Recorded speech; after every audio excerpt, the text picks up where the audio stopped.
Shut up, yeah. To look at this video, you'd think it's any normal 12-year-old girl having fun on TikTok. But that may have been true at one time. But for this girl, 12-year-old Sarah Niyibona, there's a different story. And that story ended here at an unmarked grave at a cemetery in West Spokane. Sarah's short life came to an end last month when she took her own life while in the care of Providence Sacred Heart Medical Center. And tonight, we begin a week-long look at mental illness and our teens in crisis. We hope to shed light on a topic that touches so many homes across our region. Good Morning Northwest Hannah Joy is with us tonight. And Hannah, Sarah's mom reached out to you so her daughter's story could be told. She did, Derek. And in the middle of heartbreak, Nasra Gertrude, Sarah's mother, trusted me with something sacred, her daughter's story. She told me over and over again that Sarah did not want to die. All she wanted to do was beat her mental illness and be home with her family. But instead, the system designed to help Sarah actually failed her.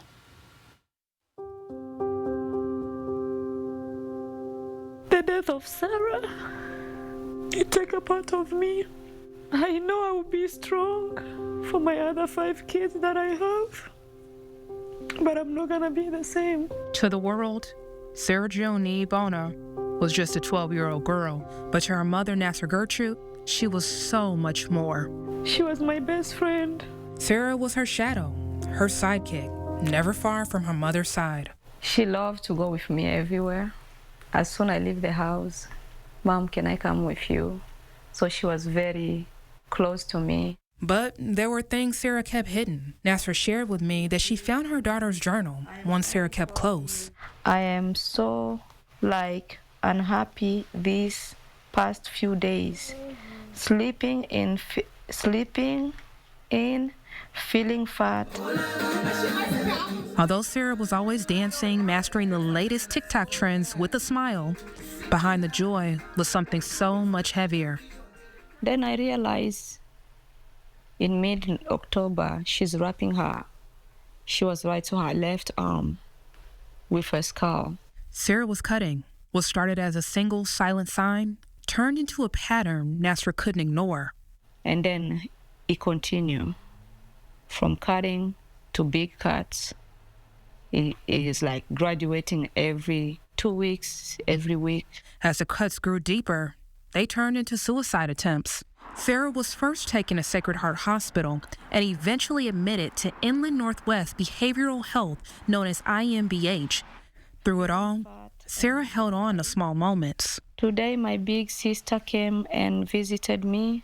I was very happy and we had a great time. Hopefully, I see my little brother Isaiah. I miss him so much. Literally, I can't wait until I go somewhere other than Sacred Heart. Home. Sarah wanted to be home, but that hope was no match for what came next. And it keep on going and going. She spent like 8 times in the hospital, from the hospital to IMBH, from the IMBH home. It was clear to Nasra that home was not where Sarah would get the help she needed.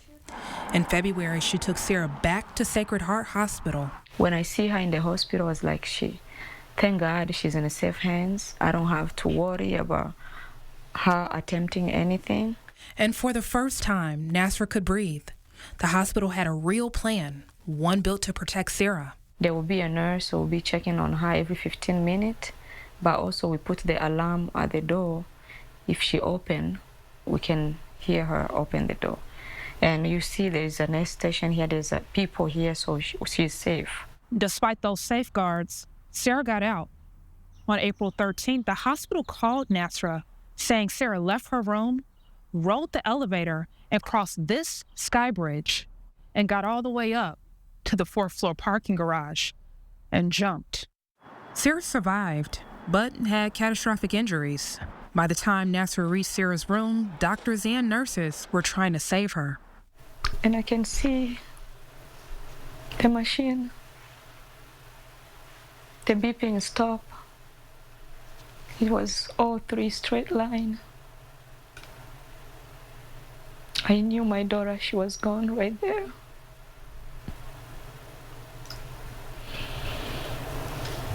I just waited for them to tell me. Healthcare workers finally confirmed what Nasra already knew. Sarah was gone.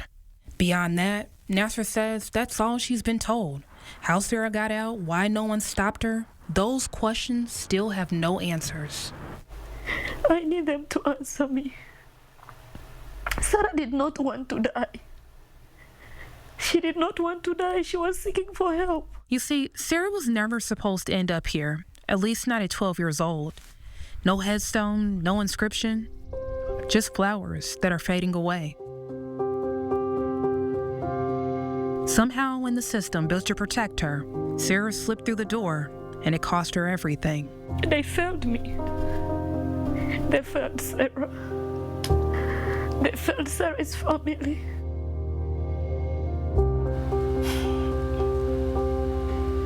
Really heartbreaking stuff, Hannah. So how does Sarah's mother want her to be remembered? So, Derek, as you heard, I have to start by saying this was a really hard story for me, Sure. Very emotional for me. I had to take several breaks. And as you heard in the piece, Sarah's mother said over and over and over again, Sarah didn't want to die. She did not want to die. And so she wants to be remembered as a fighter, one who fought for her life, because she didn't want this to happen. We saw that the cemetery, the little grave there with no headstone. Why is that? Derek, the reality is she can't afford it. She's a single mom. She has 5 other kids.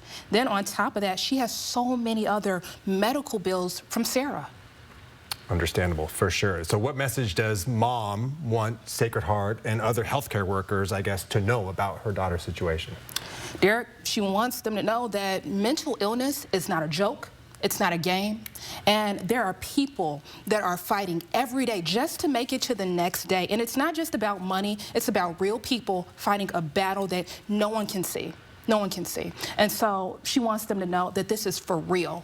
This is for real, and to take it serious and to know that compassion is what's needed here today. All right. Hannah, thank you so much for that.